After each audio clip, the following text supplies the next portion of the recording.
থোকায় থোকায় ঝুলছে মৌসুমী সবজি কাঁকরোল। এমন দৃশ্য চোখে পড়লে সবজি প্রিয় মানুষের আকর্ষণ বাড়বে এই বাগানের প্রতি, যেন হাতছানি দিয়ে ডাকছে তাকে। ফটিকছড়ি উপজেলার বাগান বাজারের চিকনারখিল এলাকায় দেখা মিলবে এই সবজি ক্ষেতের, যার নেপথ্যে স্থানীয় দুই তরুণ ওসমান গনি ও আব্দুল হালিম। শুরুটা চাকরি হারানোর বেদনা থেকে। করোনাকালে চাকরি হারান অর্থনীতি ও ব্যবস্থাপনা বিভাগে উচ্চতর ডিগ্রিধারী তরুণ আব্দুল হালিম। এরপর নিজ গ্রামে ফিরে বন্ধু ওসমান গনিকে সঙ্গে নিয়ে 7 একর জমিতে প্রতিষ্ঠা করেন রূপাই ভ্যালি এগ্রো ফার্ম। বর্তমানে এর আকার বেড়ে দাঁড়িয়েছে 12 একরে। 2 বছর আমি শিপিং লাইনে ছিলাম। পরবর্তীতে আমার কাছে মনে হয়েছে যে না, নিজের মতো কিছু করি।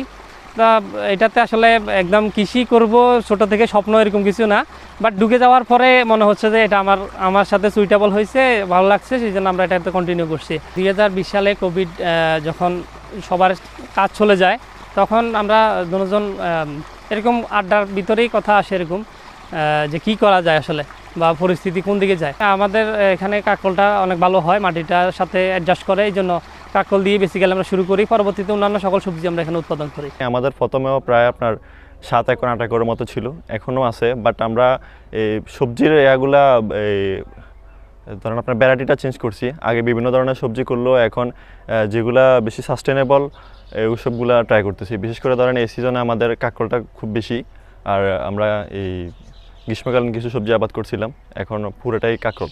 করতে করতে দেখা যাচ্ছে যে ওরা আজ সফল কৃষি উদ্যোক্তা হিসাবে হয়ে গেছেন। এখন আমাদের কৃষি অফিস আসলে সর্বদা তাদেরকে পরামর্শ দিয়ে এবং বিভিন্ন সহযোগিতা দিয়ে সহযোগিতা করতে যাচ্ছে। বছরের কোনো সময়ই খালি থাকে না এই জমি। গত কয়েক বছর ধরে প্রতি উৎপাদন মৌসুমেই চাষ করেন নানা রকম সবজি। এর মাধ্যমে নিজেদের আয়ের পাশাপাশি কর্মসংস্থান করেছেন স্থানীয় আরও একাধিক মানুষের। আমার এই ভালো বাচ্চা ওরা ফ্যামিলি 5-6 জন 7 জন খাইয়ে আছে। আমি ছাড়া ধরেন আরে অন্যান্য পরিবারও আছে, ধরেন 30-40 পরিবার মোটামুটি ফজলের উসুলটায় হালিমবাড়ি উসুলে চলের। 4 দিন পরে কাটি আর 5 দিন পরে কাটি, মানে প্রতি কাটায় 3000 3.5 কেজি মাল হয়। চলতি মৌসুমে প্রায় প্রতিদিনই বাজারে কাঁকরোল সরবরাহ করা হচ্ছে এই কৃষি খামার থেকে। ক্ষেত থেকে সবজি সংগ্রহ এবং বাজারে বিক্রির জন্য রয়েছে খামারের নিজস্ব কর্মী।